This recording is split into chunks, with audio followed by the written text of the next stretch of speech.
To my channel 2 கட்டு கீரை வாங்கியிருக்கேன், சிறுகீரை வாங்கியிருக்கேன். இதை வந்து எப்படி க்ளீன் பண்ணுறதுன்னு பார்க்கலாம். 25 ரூபா ஃப்ரெண்ட்ஸ். ஒவ்வொரு இடத்துலையும் ஒவ்வொரு மாதிரி விற்கிது.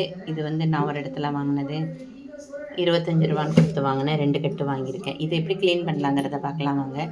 முதல்ல இந்த கட்டை ஃபுல்லுத்தையும் இந்த பாருங்க தண்ணியில் நல்லா அலசிடுங்க.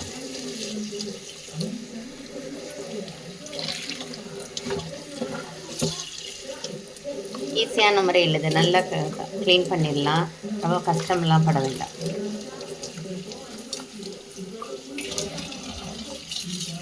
இந்த தண்ணி வேஸ்ட் ஆகாது, அப்படியே செடிக்கு ஊற்றி விட்டுடலாம்.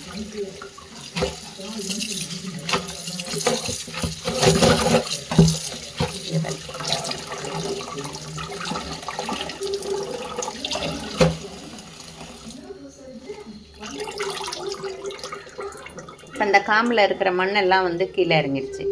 இப்போ எப்படி கட் பண்ணலாங்கிறத பார்க்கலாம். கட் பண்ணிவிட்டு கழுவிடலாம், அவ்வளோதான். ரொம்ப ஈஸியான முறையில் கட் பண்ணலாம். ஏன்னா இந்த காம்போடு கட் பண்ணும்போது நிறைய மண் இருந்ததுன்னா ரொம்ப கஷ்டமாக இருக்கும். இப்போ பாருங்கள், இதில் எவ்வளோ மண் இருக்குது பாருங்கள். மண்ணும் இதுவாக இருக்குது. மண்ணெல்லாம் அடியில் தங்கிடுச்சு. இதுங்க கட் பண்ணுற பக்கம் அப்படியே வச்சு கட் பண்ணிடலாம். எவ்வளோ தூரம் தேவையோ அவ்வளோ தூரம் கட் பண்ணிவிட்டு மீதி அந்த கீரையை மட்டும் எடுத்துக்கலாம். இங்கே பாருங்கள், இதெல்லாம் அப்படியே எடுத்துட்டேன். இதில் வெறும் கீரை மட்டும் இருக்குது. இதை வந்து கட் பண்ணும்போது இதை ஆஞ்சிடலாம். அப்படி தேவையில்லாதது புல்லெல்லாம் இருந்ததுன்னா எடுத்துடலாம். இது பார்த்திங்களா, இதில் ஒன்றுமே இல்லை பாருங்கள். இப்போ நல்லா க்ளீனாக இருக்குது. இதை அப்படியே கட் பண்ணி நம்ம வந்து கழுவிடலாம். கழுவணும், எப்படி இருந்தாலும் மண் இருக்கும் இல்லைங்களா. முதல்ல வந்து இந்த காம்பை மட்டும் நான் கழுவினேன். இப்போ இந்த ஃபுல் கீரையும் கழுவணும். பார்த்திங்கன்னா ஒரு கட்டு கீரை இது. இதை வந்து ஆஞ்சிட்டேன். இப்போ நல்லா அரிஞ்சிட்டேன். அரிஞ்சனால இப்போ வந்து தண்ணி ஊற்றி வச்சுருக்கேன்.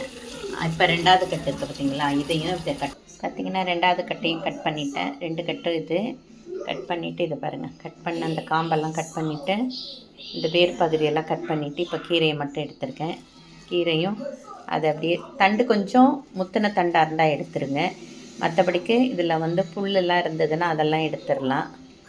உங்களுக்கு வந்து பார்த்துக்கோங்க, அதெல்லாம் தேவையில்லாத வேறு ஏதாவது இருந்ததுன்னா அதை எடுத்துருங்க. அப்படியே கட் பண்ண போகிறேன். பார்த்திங்கன்னா 2வது கட்டும் கட் பண்ணி போட்டேன். இப்போ கழுவிட்டு எல்லாத்தையும் ஒன்றா கழுவிட்டு காமிக்கிறேன். பாருங்கள் ஃப்ரெண்ட்ஸ், நல்லா தண்ணியில் வடிகட்டிட்டேன். பாருங்கள், கீரையெல்லாம் நல்லா இருக்குது, ஃப்ரெஷ்ஷாக இருக்குது. மாதிரி காஞ்சி போய் இல்லை காம்பு வந்து முத்தலாக இருந்தால் தான் நீங்கள் வந்து பார்த்து பார்த்து பண்ணணும். இப்போ இது நல்லா இருக்கிறனால அப்படியே இதை பொரியல் பண்ணிடலாம். இதே மாதிரி உங்களுக்கு இந்த டிப் வந்து பிடிச்சிருந்ததுன்னா இதே மாதிரி நீங்களும் வந்து கீரையை ஆஞ்சி சமையல் பண்ணுங்கள். இது யூஸ்ஃபுல்லாக இருக்கான்னு சொல்லுங்கள். யூஸ்ஃபுல்லாக இருந்தால் எல்லாருக்கும் ஷேர் பண்ணுங்கள். மீண்டும் ஒரு புது பதிவுடன் உங்களை சந்திக்கும் வரை உங்களிடமிருந்து விடைபெறுகிறேன். நன்றி, வணக்கம்.